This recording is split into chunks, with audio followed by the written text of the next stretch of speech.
The time has finally arrived. It's decision day in Iowa. A grueling year on the campaign trail for more than a dozen presidential candidates has all led up to this. The first contest in the nation will be held tonight in just a few hours. High turnout is expected in both races. The blizzard in Iowa's forecast isn't rolling in until overnight. And we begin with the battle for the GOP nomination. The Republican hopefuls making their final pleas to the voters. You've got to go out. I kid when I say if you're in bed, if you're sick, if you can't walk, if the doctor says you cannot leave, I don't care. Get out of bed and come. You got to do it. If they nominate me to be the Republican nominee, I'll unite the Republican Party. I hope people tonight, when they go to their caucus site, perhaps they're supporting someone that's not doing as well, they would consider caucusing for me because we can win. Showtime is over. It's game time. And when game time comes, we need real players on the field.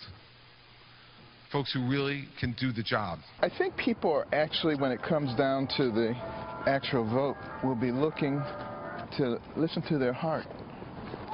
And I think that's going to make a huge difference. I think everybody's going to be completely shocked. If everyone here brings 9 other people to the caucuses tomorrow night, we will win the caucuses tomorrow. We will win the nomination, and we will win the general election in November. All right, well, a lot of anticipation about who can get them to roll out for them and who's been making the best case for themselves to motivate, inspire, and turn out their supporters. Let's take it down the table. Juan, how's it going for your side? Not good. The Republicans got the energy going. Oh, I don't think there's any question. Everybody's interested in what's happening with the Republicans right now. The question is the turnout. You were talking a little bit about the weather, but it doesn't look like the weather's going to be a problem. But, you know, the energy is such that on both sides, Kimberly, it's a matter for Sanders, it's a matter for Trump of that populist energy that I think has really animated this cycle, whether or not that gets additional people to the polls. Young people for Sanders, and a lot of the people who've never caucused before but have such, I don't know, they're sort of taken by the outstanding, bold, courageous, even sometimes offensive rhetoric coming from Donald Trump. All right, Bowling, how do you see it? So it's hard to do a show that's only an hour or 2 hours right before the caucuses begin to close and the votes are starting to be counted, because you've heard a lot of the things that we're saying over and over again. But I think tonight, when you find out who the winners are, it'll be interesting. You'll hear some victory speeches. It'll be very interesting. It'll be fun to watch.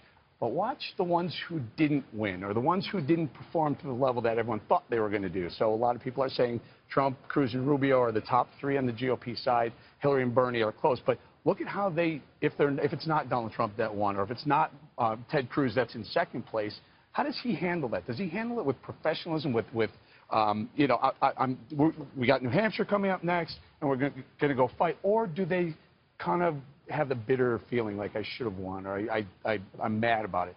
Very important to see how the underperformer handles the loss. Yeah, from a communication standpoint, Dana, it's going to be all eyes on leadership here in terms of how they handle it, the communication of their messaging, wherever they fall in the standings. Yeah, and their organization. And you heard Marco Rubio, and I think Chris Christie, I'm not sure if he was, but they're starting to lose their voices, partly because they've been working so hard. And if you're a Republican or Democrat and you had a chance to work on one of these campaigns, I think you should feel really proud of yourself. You are a part of history.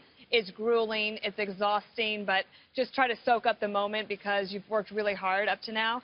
I can see why, listening to their final arguments, that many people in Iowa wait until this weekend to make up their minds. They've taken it very seriously up to now, and finally, the voting will get underway, which will be good for all of us. All right, Greg, you've got some messaging that you're wearing today. It looks I am.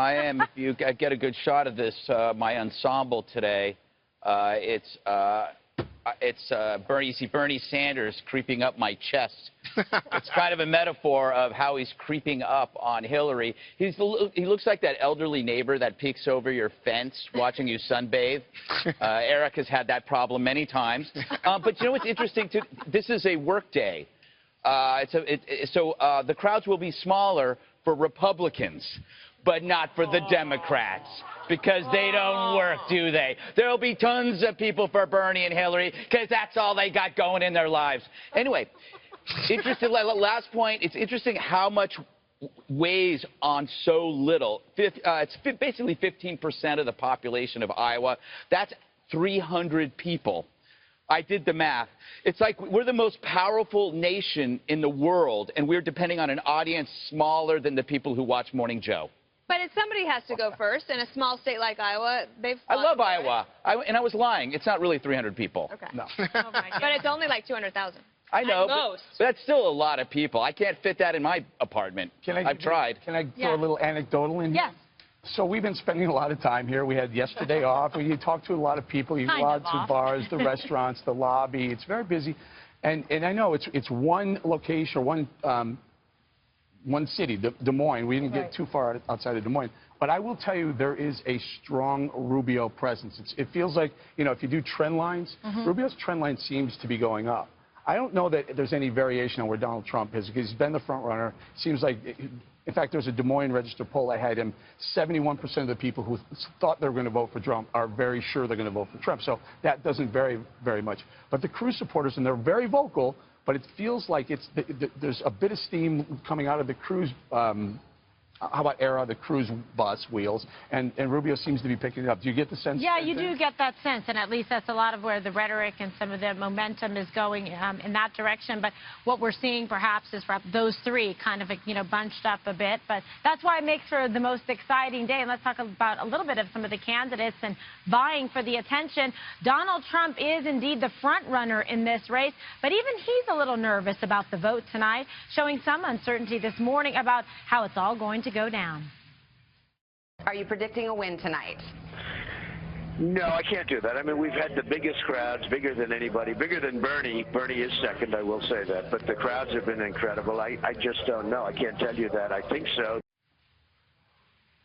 Okay, so a little bit of a different tone for the front runner, usually very bold and, you know, very confident. But also this might be a bit of a strategy, Dana, where maybe under-promise and over-deliver. Oh, you took my line, because that's what I was going to say. He was basically lowering expectations. So that could be a strategy, but it also could be because of what they're seeing in their internal polls. I know some of the other campaigns are saying that this weekend there was momentum, including, you saw Dr. Ben Carson in the soundbite with Greta Van Susteren saying people could be surprised.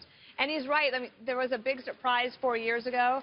So I really think that nobody knows exactly what's going to happen. And don't forget that Rand Paul's organization could be very big. Bernie Sanders is counting a lot on college kids, but so is Rand, and they seem pretty energized. You know what strikes me is so interesting is part of Trump's argument is Iowa, pick a winner this time, right? Because if you go back to 2008, they had Huckabee winning over McCain. Then you go to 2012, and they had Santorum winning over Romney. And so here, I mean, I think for all his humble attitude this morning, Dana, I think Trump is making the argument, go with me, go with a winner. And that's a very, I don't know, less than humble approach, would you say? Yeah, well, I don't know. I mean, I think also, Eric, it's a smart strategy, and that you don't want people to feel like it's in the bag. It's all about getting, you know, your supporters out to go and caucus for you. So you don't want them to think that we have enough. You want to say, okay, get out there, make sure, bring your friends. If you have a doctor's appointment and you said skip it. I love that. And don't forget, he's opened up a massive lead in New Hampshire in a week. So in a week we'll go there, and then so maybe some of the toning down is, hey, look, we want to win this. We'd love to win this, but if we don't, we still have next week and then South Carolina after that. This election, though, 2016, is all about the outsiders. The outsiders have taken it to the insiders, and frankly, the insiders have said, well, it's only a matter of time. Eventually, America will wake up and realize that, you know, the insiders, the establishment will prevail like they always have in the past, but it hasn't happened. And I'll tell you one thing.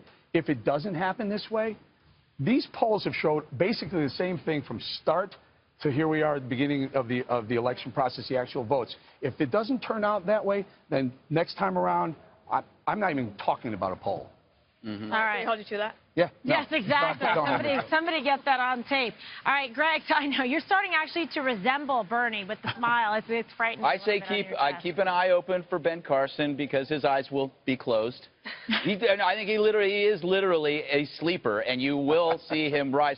I hear Martin O'Malley is casting a vote for himself, so he gets one vote. But, you know, I don't know. My point is, when you look at the candidates out there, there are at least 4 people out there that you can tell can beat Hillary, and one of them is an end table, because she's such a terrible candidate. And it would be a real shame for the Republicans to screw this up, because it's an amazing opportunity that the Democrats are stuck with this mess. Can you imagine all the money that Bernie Sanders is raising? He's just under Hillary. Both of them have raised more money and spent more money than any Republican. But can you imagine if Bernie Sanders does win here in Iowa, and then he's going to crush her in New Hampshire next week? She would theoretically start out with 2 losses. There's a lot of money that would turn out going to Bernie, right? Go to Bernie Sanders if she doesn't win one of these. I heard someone I respect today saying that her feel this past week that she's been here is that the revolution she sees is on, the momentum is on the Bernie Sanders side, that's where a lot of the energy is, and who knows, he could surprise her. Yeah. No, and the money, though. The money I don't know what that means then going into South Carolina. I think I mean, let's get real here for a second. All right, let's get real. Let's get real. I mean, Juan's going to educate us. No, I'm just saying, Hillary's firewall, looking at the numbers, so strong. But you keep talking about because the African-American vote? Not only African, how about the Latino? No, one of the things about Iowa and New Hampshire is they're not representative racially in terms of being more rural, smaller than the rest of the country. You're going to get a different result going forward. What was so telling in 2008 about Iowa was that they would vote for Barack Obama. That was like stunning. Can we at least agree that 4 or 5 months down the road, look back, Hillary was destroying Bernie Sanders in Iowa? Yeah. Now it's too close to call. Can't deny that momentum. I think that energy, that revolution, he's talking about political revolution, that has really caught a fire. But the issue is talking about what does it mean down the road. And this electorate on the Democratic side is more liberal. Wait, let me finish. One of the two, is there still a firewall? Just a second. Yes, there is. But let me just say, this Iowa Democratic vote, the Democratic vote that you're going to experience in New Hampshire, is far more liberal than the Democratic vote in the rest of the country, particularly the South, Eric. I just think the firewall starts to come down if she doesn't win one of the first 2. Okay. Well, Juan's die hard. He's very, bullish about Hillary. But you know what? There's also been a revelation in terms of her legal problems and potential indictment looming, and that's another choice that voters are going to have to make. You want to back a candidate that might have to back out. All right, well, this